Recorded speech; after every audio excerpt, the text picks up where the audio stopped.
Dmitry Sklarov. I'm head of Application Analysis Department in Positive Technologies, and it's a great honor for me to open the track in the area where I don't work. I have not been a developer for the last 10 years, but before that I wrote some codes. I have experience, but in the last 12 years I was in reverse engineering, and this is what I like very much. This is a great driver for me. I am very curious, and I try to find out the structure of what I work with. And I'm a professional paranoid, and I try to find some hidden things everywhere. What can be wrong here? This is my mindset. And I chose security, protection, defense, rather than attack. That's my job.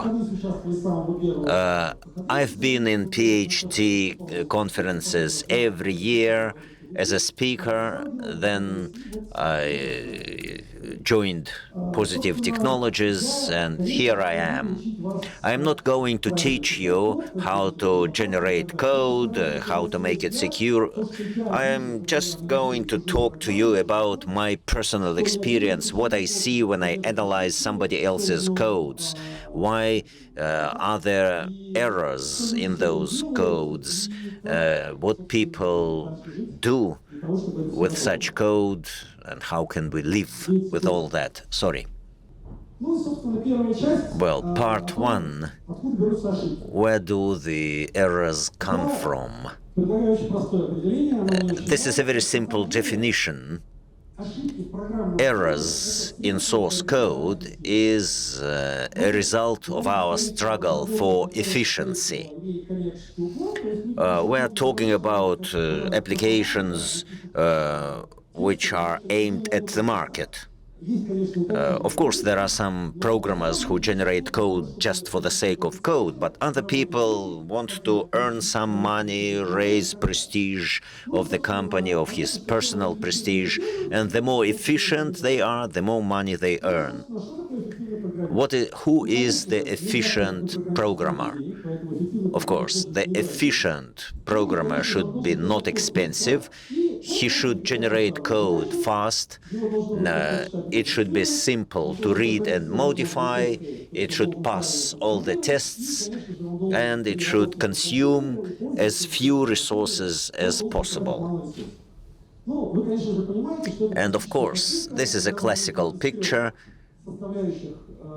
when you need quality, speed, and low price. So one of the three should be your priority. And first of all, we can sacrifice resources. Java had 4 megabytes. It needed 4 megabytes, but computers had 512 kilobytes of memory. But this is a problem of a user. Buy better hardware. Then tests. Let us reduce the test workload, because tests require resources and time, and we must work fast. Of course, if we cannot modify the code easily, but we can live with it, well, sometime in future we shall hire a bright person who will change it. And then, of course, we cannot find cheap programmers. And then the only thing we require, we must generate codes fast, and the code must solve the problem. This is the main thing, the only requirement. And why does it happen? In IoT, S means security. Historically, when companies started entering IT market, they were so in a hurry, in such a great hurry. They didn't think about quality and security at all. And this is a normal approach when the market wants something fast, when the company offers something brand new. When the programmer generates a code, he can test it in different ways, but it takes time. Anyway, each additional test requires the programmer's time. If we overload the programmer with tests, then he wouldn't have the time to generate good applications. And in the environments where the program was generated, it should work all right. You don't have this file, it's your program, it's your problem. The program works. Perfectionism is one more thing typical of me. It's both a positive and a negative point. Perfectionism is harmful to me. I continue working with the code even when the code is ready for the market. Well, the probability of finding more errors later on is rather low, but I still try to find as many errors as possible. But very few people use this approach, and errors are normal. There are a lot of tests, reviews, and there is no problem. So people make mistakes, people generate errors. I try to fight it. Bruce Schneier said once that if you come to an engineer who builds bridges, and if you ask him, did you calculate the stability of the bridge? Yes, of course. But what if the wind blows from top to bottom? Do you calculate that? He would say, am I crazy? It will never blow from top to bottom. It will blow sideways or along the bridge. But in IT, we should take into account all possible situations if you want to get the secure code. But this is not efficient, and very few people do it. And why are we going to generate code which has already been generated? 95% of the code is already available. In Stack Overflow, you can find a lot of things. It's something like taking information for your scientific research from Wikipedia. Stack Overflow is not a secure and stable source of the code. If you copy-paste the code, even your own code, from one place to another without thinking of side effects, well, this is what happens very often. So this is what I saw when people made errors. Now, let me tell you how people try to eliminate those errors, for them not to interfere with the product. The first thing which many people use is what is called mitigation. Mitigation is the reduction of severity and seriousness of error. It softens the result of the error. For computing, for IT, we see a lot of mitigation resources, mitigation methods. The first one is stack canaries, the attempt to see that the stack was broken in order to prevent unacceptable actions. Maybe the program just fell down and it's not fatal. The other thing is when somebody did it on purpose. Stack canaries cannot protect you from breaking the program, but it might protect you from some insecure, undesirable actions. For example, data execution prevention is the hardware method. You have to develop a new processor to do it, but all those solutions have two main descriptions. The first description is that they do not solve the problem. The code will still contain errors. If you use a different compiler, you will have bad consequences. And the positive thing is that it doesn't cost anything for the programmer, because all that is done before you do it.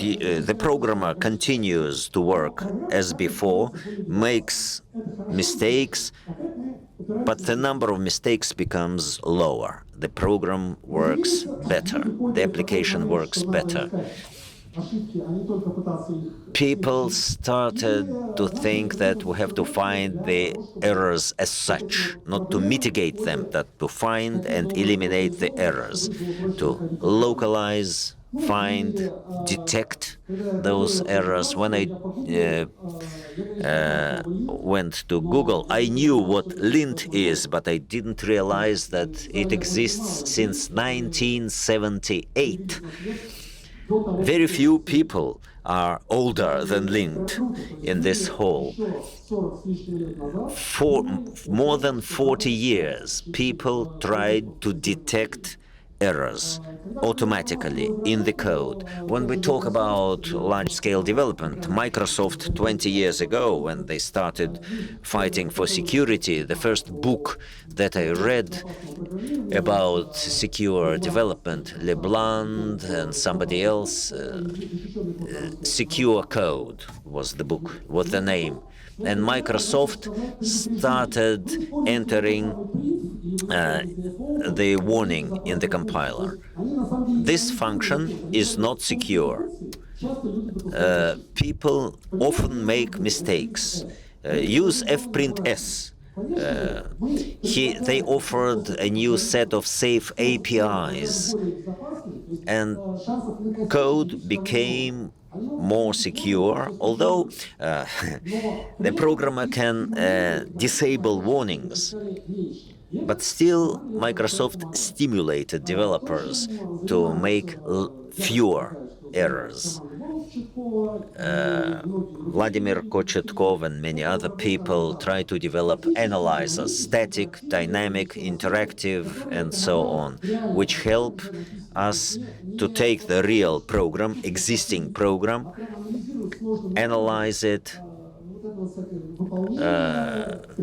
execution, predicative and non-predicative things. I don't understand the way it works, but it's very cool, and they give very good results. Sometimes they produce too many false positive. If the code consists of 100 strings and you get 500 false positives as a result, that's bad. But I support this approach. One more way which brings about good result is the change of the programming language. There is a classical dispute that this is a good language, this is a bad language. Of course, there are some languages which are good for some things and other languages which are good for other things. I recommend Programming Pioneers book. it's the interviews of the developers of 20 popular languages, and they explain why they developed their language in exactly that way. For example, C. C is for high speed. Java is focused on security. If you can skip a lot of things, but Java forces you to do it. Otherwise, your code will not be compiled. So you are forced to control. This is part of the concept of the language, and this is good if you generate software, corporate software, enterprise software, secure and stable. And of course, there are a lot of characteristics there. Typization, managed code, .NET and Java is managed code. C is native code, non-managed. In native code, you can easily make a mistake. In managed code, you cannot just write whatever you want. And therefore, managed code is more secure as a final result. It's better to check syntax very strictly. I like Python very much, but I'll never generate production code because I wrote a brute forcer for 24/7 and I saw an error in the name and the program fell down and I had to redo it. Other languages like C can skip it. And the name, I could,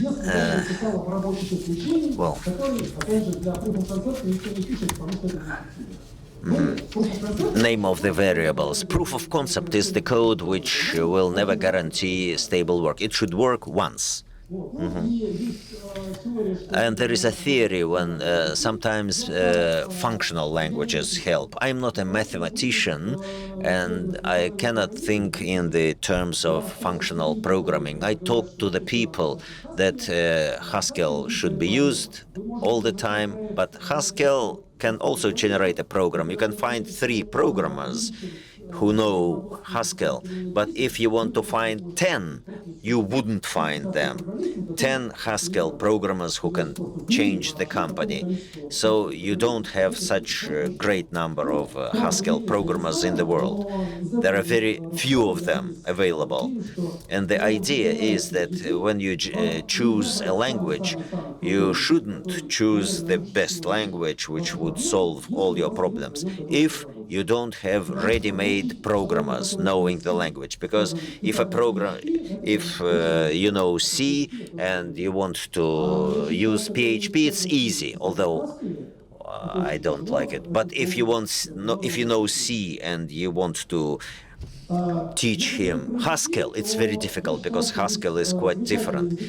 There are some write-only languages which I like very much. This is the Perl language, which deciphers data which was encrypted for DVD. When DVD discs were produced, they were different. One for North America, the other for Asia. And of course, this is the program which makes it possible for any disk to be used in any regions of the world.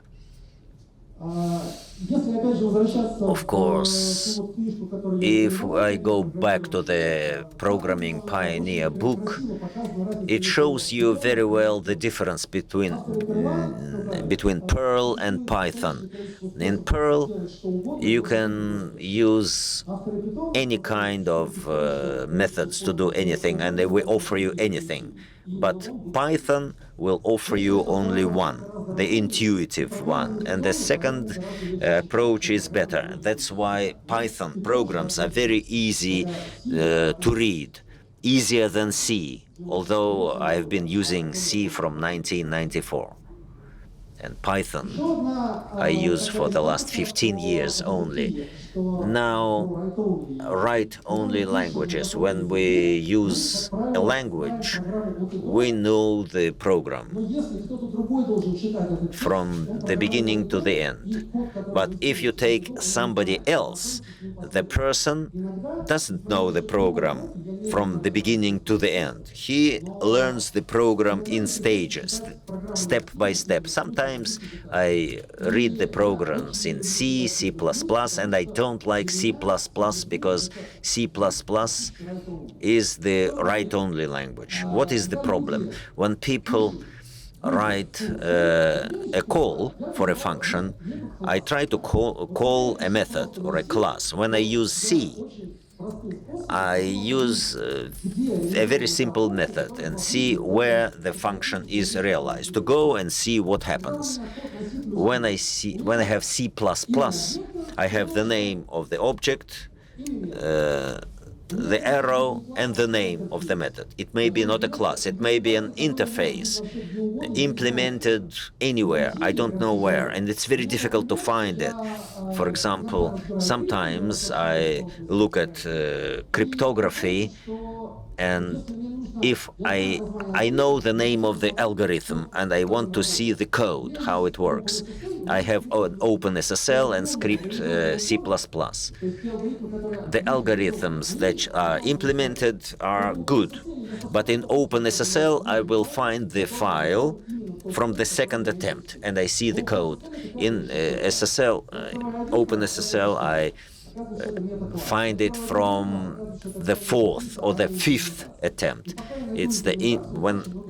And it takes a lot of time before I find the implementation itself. It's a complex and a bad process for me. I don't like it. I found an interesting description. The book was for the Russian audience. People learn OOP before learning OOP. OOP is the object-oriented programming. But there is an object-oriented programming and the object-oriented projecting. Object-oriented programming is okay, but when people don't know what object-oriented projecting is, it's very difficult. If I name different things in one name for different things, and some people do it, and the program will work. I don't know why they attach the same name to different objects. The implementation is hidden in that way. Two functions with one name should do exactly the same thing. But if the arguments are the same, one int, the other float, if one takes one argument, if the other takes two, it's strange. I don't understand it. And a lot of code contains errors because the people are mixed. People don't understand what is hidden under this name. For a certain extent, to a certain extent, you can keep it in your mind, but then it's too much and you make logical errors. How do people maximize security of their program solutions? You know what defensive programming is and secure coding is. You try to think about everything, but I'm going to talk to you about secure execution. I met two kinds of secure execution. The first one is simpler. You have a program and it can be executed in 3 calculators, and each time the results are compared. If 2 coincide, then the solution is valid. If 3 coincide, it's okay. But if there is an error in one, then we just skip it, delete it. Mumizon came in and the electron is kicked out of the memory cell. It's all right. So if 2 results are good, 1 not, we delete the third one, and the two are all right. I saw it in railway security automation. There is the Sternol language, almost extinct. IBM is the owner. It was generated in Sweden. It describes railway security. Sternol compiler generates two sets of rules which check, after changing the situation, is there any probability of accident. They take OPC and ARM, they compile the code generated by Sternol preprocessors, they generate a C program, we compile it, and in one box pack the system about changing the routes. We have two calculators, independent ones with different architecture in different procedure, checks all the rules, and each of them generates the result. If both of them say it's secure, so the signal is changed. If the solutions are different, then nothing is done, all the trains stop. Of course, that's expensive. Even when two parallel systems work like that, it's expensive. Three is even more expensive. And of course, people invented SDLC. I don't know anything about it. I'm not a developer. I can afford it. And at a certain extent, at a certain moment, I saw that I used it from in the last 4 years of senior school. It's a College of Automation and IT in First Parkovaya Street in Moscow. It was 1987-1991. Once a week I had access to a computer. I am from the IT family. My father had a huge computer, 100 square meters. However, now the present smartphone is more powerful than that computer of 1970s. Of course, we didn't have a computer at home. Radio RK, Mikrosha appeared, but they they were not good, not affordable. But once a week I went there and used Agata. Then DVK computer, it was worse than Agat. And then in the last years we had IBM PC XT. I had access. And for example, we generated eternal calendars or sine and cosine charts. Nikolai, my friend, changed any figure in different calculation methods, binary, tertiary, and others. I was heard and said, Dmitry, you maybe may generate a good program, but there is no sense. First, you have to write block diagrams, and then the programmers. Of course, I got my diploma. I didn't realize why my program was criticized. Of course, they were teachers, I was a student.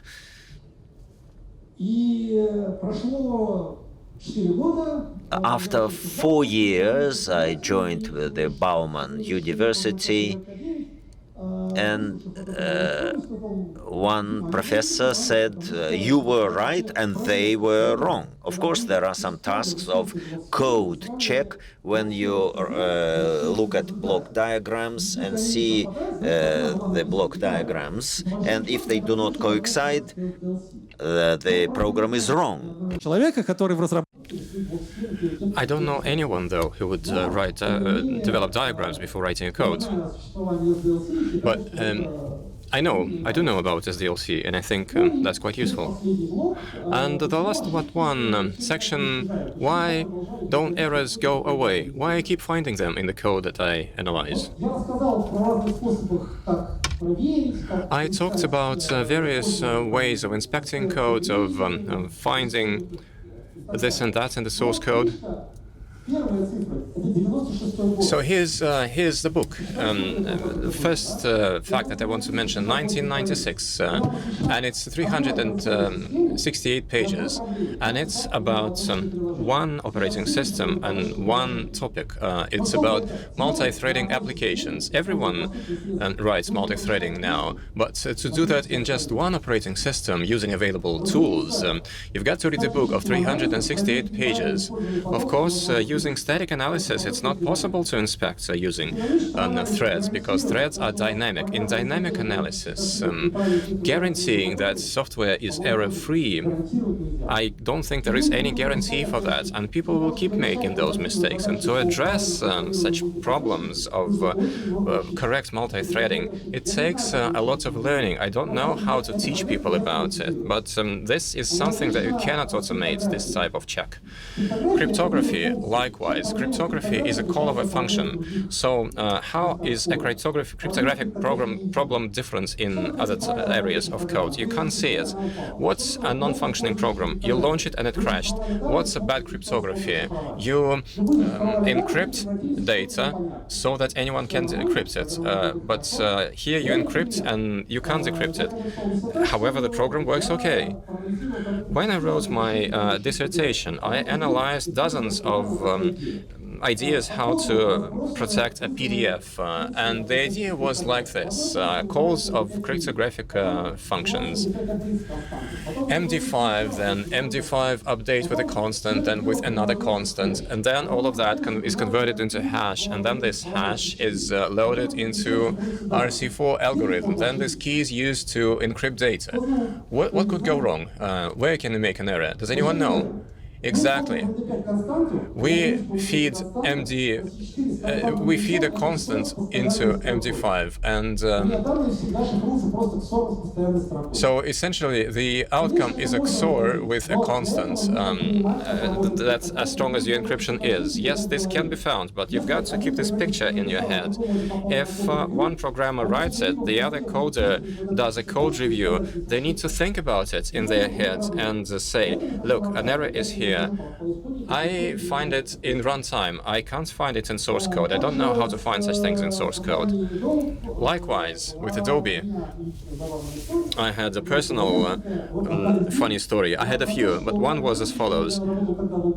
I worked at LPM Soft, and apparently in SDK there are plugins with weak signatures.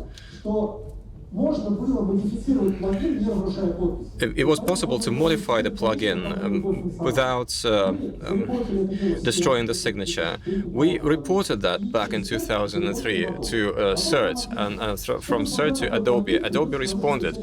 To create such a plugin, you would have to violate an SDK license. So that's not a security issue, that's a licensing issue. And that's the end of it. So, and we were not able to achieve anything. Next, what about fixing vulnerabilities in real time, in a real enterprise? We went to a Black Hat conference in London, and we talked to Siemens security guys, and they said, look, your company sends us a lot of reports on our equipment, and they are good, and we understand, but look, fixes are only available in 12 months' time, and it's not us to blame. You send us a report. In a week's time, we look at it, we see that it's a serious issue, and report report to development. And 1 week they don't respond, 2 weeks they don't respond, 3 weeks they respond and tell us, look, we're so busy with the important release that we cannot handle this. Wait until the end of our next cycle. At the end of that cycle, and that's 90 days, development tells us we've got a backlog which is huge. That is why we cannot take on a lot of new tickets for this cycle. Let's wait for the next cycle. The next cycle, they take it for development. After the next cycle, they release the tested and fixed version, and the vendor would publish a patch. That's when people can download it and install. And roughly in a year's time, after the vulnerability was reported to the vendor, users finally get the patch to address the security issue. This is not a coding problem, it's an efficiency problem, and we're back to where we started. In almost every big solution, it works like this. I know 2 companies that fix bugs quickly, Microsoft and Apple. They just invest themselves, they apply themselves to it. But for others, it seems that it's not that important. They go at their own speed. And there are many instances when we report that there is a vulnerability and the vendor is really half-hearted in its response. It is reported that in the first 5 years of SAP, they responded, okay, and so what, there's a vulnerability, but customers would not walk away from us because of that. Fixing this vulnerability for them would be more expensive than the maximum loss that they could incur. Or home Wi-Fi routers. In 18 months' time, it's no longer made and it's no longer supported. You find an error, you report it to the vendor, and the vendor tells you, okay, go and buy another version. So the router works for 10 years, but if you don't upgrade the software, very likely there is a vulnerability through which you can be hacked. And often in software licenses, it is said that if you want to do reverse engineer products, you are not allowed to do it. So if you find a bug through reverse engineering and report it, the vendor has the right to ask, how did you find it? There was an article on Haber, and the authors said that because the vendor prohibits reverse engineering, everything that's written in this article we saw in our dream. But the funny thing is when a vulnerability is reported by a representative of a company that supports responsible disclose policy. At Positive Technologies, we try to never harm our customers because errors in software do not affect the vendor, they affect the customers. If we find a vulnerability and we report it the same day and it starts to be exploited by hacking systems, it's not the vendor who suffers, but it's good people that suffer. We try to wait until the time that the vendor fixes, and only then we report the vulnerability. But the vendor understands that if we didn't get information about the patch that has been released, we wouldn't write anything. So until the time they don't release the patch, nothing happens and they're protected, and they never release the patch. You see the logic? So if you come across Project Zero from Google, they wouldn't wait forever. They don't have such a policy. They would give you 90 days and they would publish in 90 days. Whether that has been fixed or not is none of their concern. Okay, and a classic problem that you cannot find with any analyzer is business logic. I guess any coder has seen this meme at least once, and it's really a funny story, but there's one issue though. I believe that the answer here is not 10 or 11. And I guess there is at least one person in this audience who will support me. So what's the problem with the logic here? There's a full stop here. And I think that when a problem comes here, it's sort of has been through a certain piece of code, and it has to be there. So one piece of bread you would have to buy, but there's the second part, and this is not where everyone agrees, and this is the difference between reverse engineer and a programmer. A programmer operates abstract entities, and they just know how it should be working, but when I analyze the code, I refer to the real issue. Okay, so this simple program, from the point of view of logic, is it a legitimate program? So here I have a signless number. If I subtract 1 from 0, what would happen?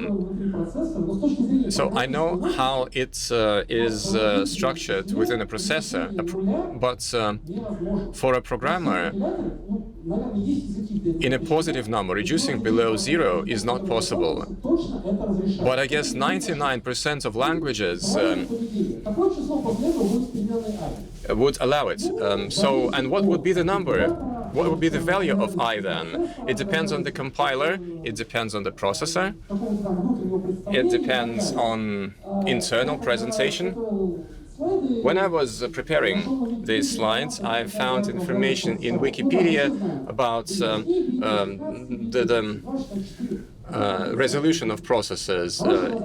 There's 8, 16, 32, we know about it. What about 31-bit processor resolution? And how would a program behave on a 31-bit resolution processor? We don't know.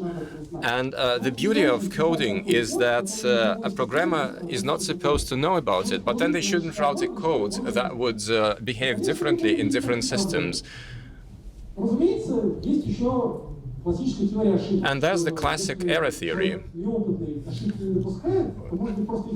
If an inexperienced person doesn't make errors, then maybe those errors just haven't been found. Errors could hide in various places.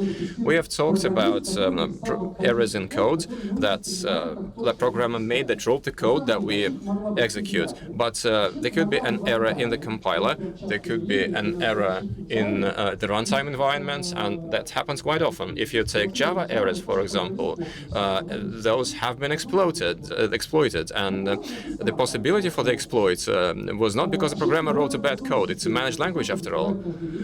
In the operating system, and Microsoft would try to patch them every month, and there could be an error in the driver of a device.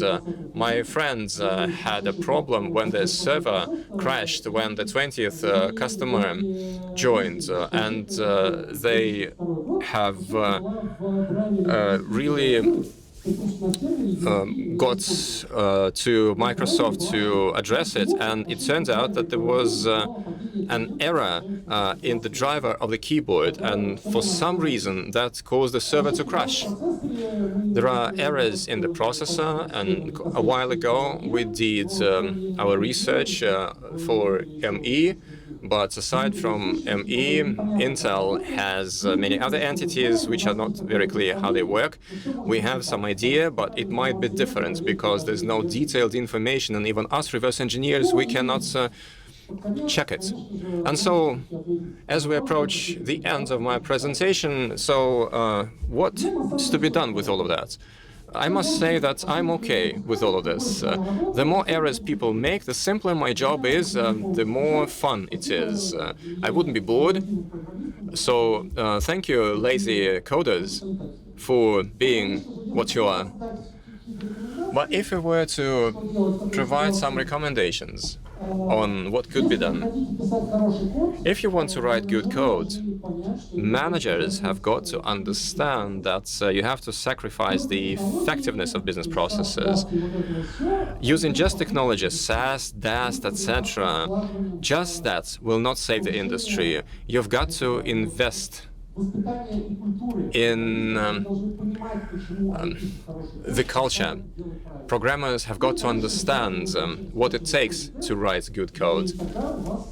And you should also use positive development. You should use positive, and you should be good. Thank you for your attention. There's a survey that you can take. Thank you, and if you have any questions, you're welcome to ask them. Can we have the microphone?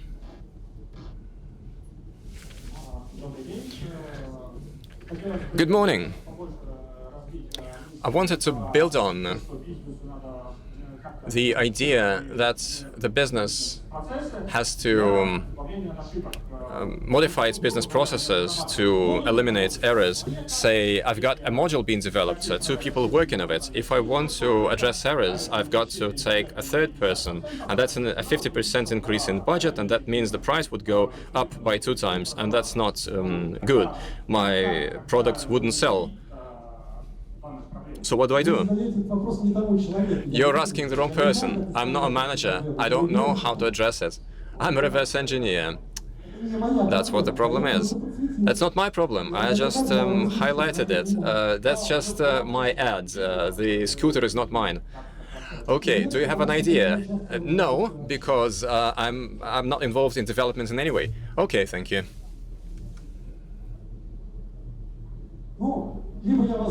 Okay, either you are bored or everything is clear. Oh, we have another question there. Question. Yes, hello.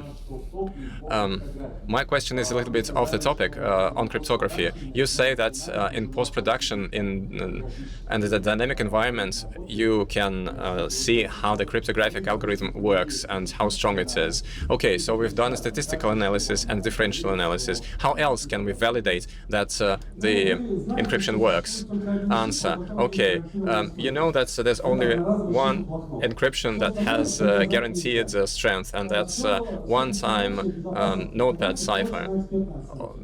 Everything else is not guaranteed, and the strength of cryptography is based on expert assessment. You give your algorithm to anyone you can reach out, and if they don't find a problem, they say, we don't find a problem, and you should be careful with the language. It's not that secure, it's not that we haven't been able to find a problem. Hi. I have a girly question, sort of. Okay, first it's the coder, then it's reverse engineer. What goes next? Okay, reverse engineer can be eliminated. You know, the fact that reverse engineering is there doesn't prevent software from being sold. I had a chat with someone who tried to explain to me that I'm actually a tester, and yes, that's what I am. It's just not the type of errors that you can find with other more automated tools, or the QE department for that matter. I am a QE department of some sort, just much more expensive. Okay, thank you very much for having me. Welcome to PH Days, and I wish you all the best in your job as developers.